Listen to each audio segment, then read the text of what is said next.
Gary Saddlemeyer here. We welcome the official evil insurance man of the morning news, Art Jetter, in the wake of the announcement by Aetna yesterday. Not a surprise, Art, I guess, that they're pulling out of the Obama exchange in Nebraska. That leaves us, what, with one? One, yes. Good morning, Gary. Good to have you back. You're correct. Thanks. This was not unexpected.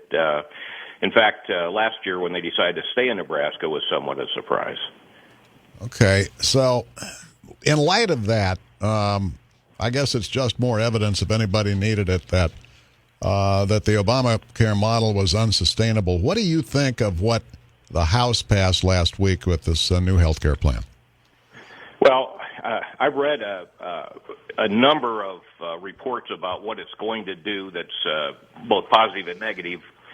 Much of the negative is focused around how the plan will work, which really all they did was change the subsidy process and remove taxes. So the rest is all complete speculation, and we still have to see what happens in the Senate bill, which, of course, we won't see that for some time. Well, at least a week or so, but could be longer.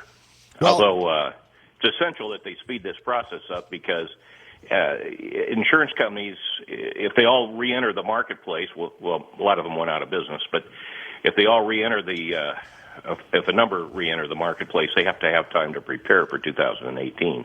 So it's essential that they speed this process. I hate that everything gets so distorted politically in the age of Trump. I mean, people began to just lose their mind the minute the House passed that, and there was so much misinformation out there. Correct me if I'm wrong. And a lot of it was about, okay, we're going to lose our pre-existing conditions coverage. No. What it says is, if you are not in the insurance market and an individual state decides to pull out of the pre-existing condition portion of this legislation, and you don't have insurance when you sign up, you might pay more for a while. That's absolutely correct. But if you have insurance and you continue with it, you won't. That's correct. But God, these people, correct. I mean, you'd think, well, you know what you'd think. You've seen it. You don't understand, Sadler. The narrative does not fit the facts.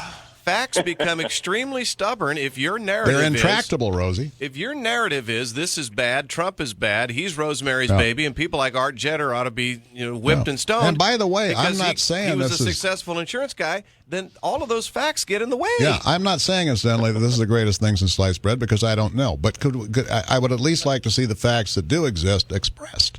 And I guess that's asking too much. Gary, I'd like to just express one fact, and that is the change in the way the subsidy would work would bring back millions of people into the great risk pool and resolve this death spiral thing that's currently happening to all the plans in the individual exchange. And by extension, if you have group health insurance, there's a cost shift when people don't participate. Mm-hmm. There's a cost shift to group plans. So that's why even in the group plans, it's not a death spiral, but the impact on group insurance is that it higher deductibles, higher premiums, and so there is some effect there.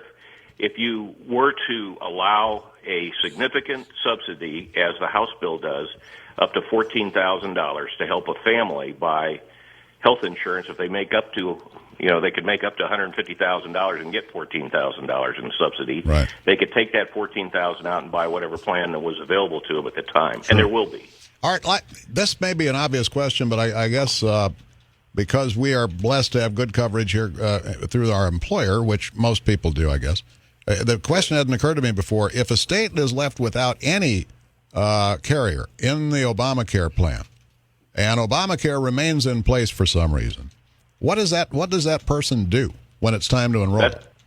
That's, in my mind, an unthinkable process, unthinkable set of circumstances that I believe that there has to be an answer to that. Yeah. What do they do? If there's no insurance involved, they should. I guess they throw themselves on the mercy of the White House or something. I don't know. Well, if Obamacare stayed intact, and this is a terrible thing to conclude, but if it had stayed intact and a person didn't have any health insurance and they had a catastrophic health problem, the likelihood is that they would spend through all of their personal assets and income, yes, and become a ward of the state through wow. Medicaid. And that's just, but that's unthinkable. That's unthinkable. Right. Yeah, that's unthinkable. Okay, Art, more to come, obviously. Appreciate you coming on. As always, Art Jetter and Associates, the official evil insurance man of the Morning News, right there. Yeah, he has no right to be successful. He has no right to know what he's talking about unless it fits the narrative of the left. Honestly, he's a dear friend in addition to being an evil insurance man. I've never heard anybody have a problem with Art Jetter. Because the left doesn't know him very well. Yeah. Let them get to know Art Jetter and he'll be vilified. 743.